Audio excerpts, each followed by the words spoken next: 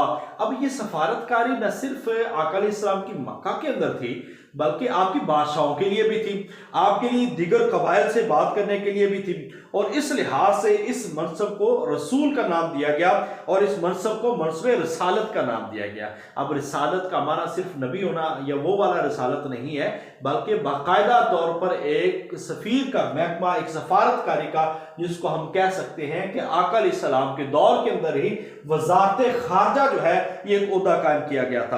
اور اس کے بعد 9ویں نمبر پر آپ کہہ سکتے ہیں مقامی منتظمین، ٹھیک ہے۔